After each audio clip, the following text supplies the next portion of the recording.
दुष्काळी जिल्हा म्हणून ओळख असलेल्या बीड जिल्ह्यावर आता नवं संकट उभं ठाकलं आहे। बीड जिल्ह्यातील शेतकऱ्यांना आता शासनाकडून मिळणाऱ्या वैयक्तिक लाभापासून वंचित राहण्याची वेळ आली आहे। पाहुयात दुष्काळी बीड जिल्ह्यावर नेमकं काय नवीन संकट उभं ठाकलं आहे आणि कोणत्या योजनांच्या वैयक्तिक लाभापासून या शेतकऱ्यांना वंचित राहावं लागणार आहे। हे आहे बीड तालुक्यातील मुर्शेदपूर गाव।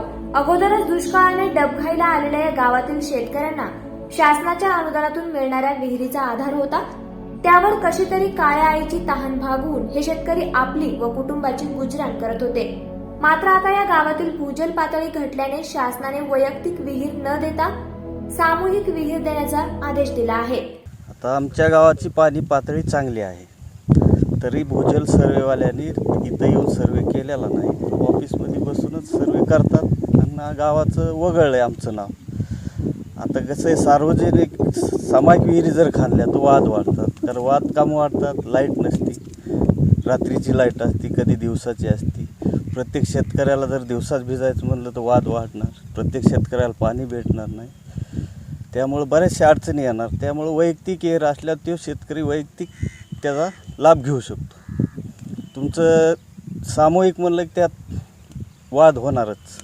विशेष म्हणजे मुर्शेदपूर हे गाव एकच नसून जिल्ह्यातील तब्बल 387 गावांचा या आदेशामध्ये समावेश आहे। ॲक्च्युली आपल्या बीड जिल्ह्यामध्ये 48 पाणलोट क्षेत्र आहेत। पैकी 13 पाणलोट क्षेत्र अशी आहेत की ज्याची वर्गवारी अंशतः शोषित वर्गवारीमध्ये आपण मोडलं जातो। तर अशा ह्या अंशतः शोषित वर्गवारीमध्ये मोडलेल्या गावांमध्ये शासन वैयक्तिक विहिरींना प्राधान्य देत नाही, परंतु या ठिकाणी आपण सामूहिक विहीर घेता येते। याच्याकरिता किमान 3 शेतकऱ्यांनी आपसात सामंजस्य करार करून पाणी वाटपाच्या संदर्भात जर तो अर्ज केला तर त्यांचा आपण शासन विचाराधीन घेऊन त्यांना आपण विहीर देता येऊ शकते। या गावातील शेतकऱ्यांना शासनाच्या योजनेतून वैयक्तिक विहीर आता खोदता येणार नाही। त्यामुळे दुष्काळी बीड जिल्ह्यावर आता नवं संकट उभं ठाकलं आहे।